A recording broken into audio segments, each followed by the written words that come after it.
Scary time to be in the car industry right now. Very scary. A lot of question marks going around. A lot of concern getting spread across dealerships, not only for the people that work at car dealerships, but the consumers. I'm sure you've seen what's going on with us in Canada and the tariffs and a lot of drama, a lot of things going on there where prices are going to go up, not just cars, but everything. But really, I'm just talking about automotive industry right now. Listen, guys, the main question, the main concern I've been getting asked, are new cars going to be over sticker again? Are we going to relive what happened about 3 or 4 years ago with this whole thing with Canada and the tariffs? Because a lot of plants are in Canada. I can't say it's going to go back to that. But what I will say, because I've been in the car industry for a long time, I've seen these things go down. Car prices are going to go up. It's inevitable. 2025, the beginning of this year, car prices are going to go up. With these tariffs and things that's going on with Canada, we're going to see an increase in used and new car pricing, and we might see a decrease in production for some manufacturers, which is a big red flag that I'm seeing right now. Now, if I were you, if I was a consumer, I'd be planning on either buying ASAP or waiting another 2 or 3 months. One of the two.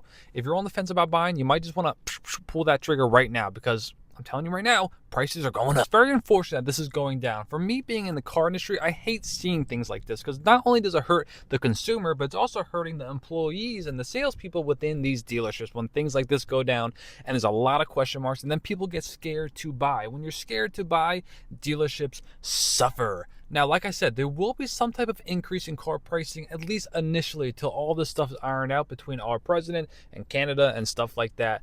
But what I will say, if you want a little bit of a plan B, a little bit of a backup plan, what I would do right now, if you desperately need a vehicle, buy a beater or a 4 to 5 grand, not too nice.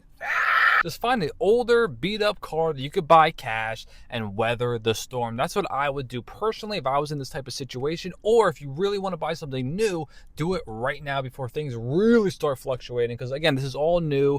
There's a lot of gray areas here. There's a lot of question marks. But that's what I would do personally if I was really worried about this price increase that we're probably going to end up seeing. Now, again, this is going to be very manufacturer dependent. I'm not sure how this is going to look for Toyota, Honda, Subaru, Mazdas, those type of brands.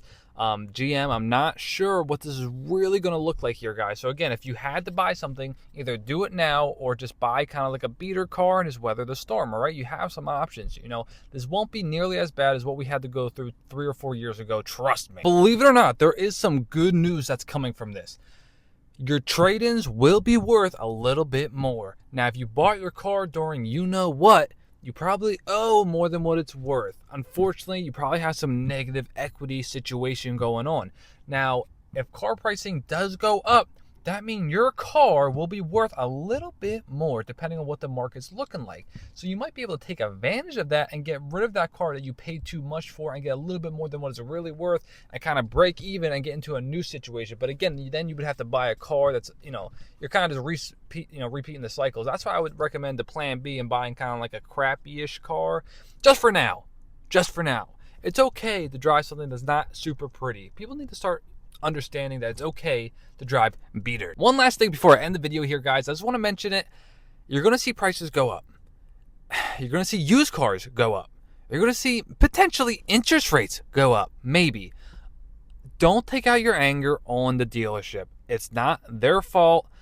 This is an unfortunate thing that's going on, and hopefully dealerships don't capitalize on it and abuse it. I don't think that's going to happen. You might be thinking that's going to happen, but I don't think that's going to happen. I think this whole tariff situation is a lot less extreme than what people are making it out to be. I just wanted to make this video just to kind of elaborate my foresight on it, my perspective on it, because like I said, again, I've been seeing this stuff go down for many years, and I don't think it's going to be nearly as bad of what people are painting it out to be. Don't jump the gun. Don't take out your anger on these dealerships. Play it by ear, buy a beater, and then we'll see what happens.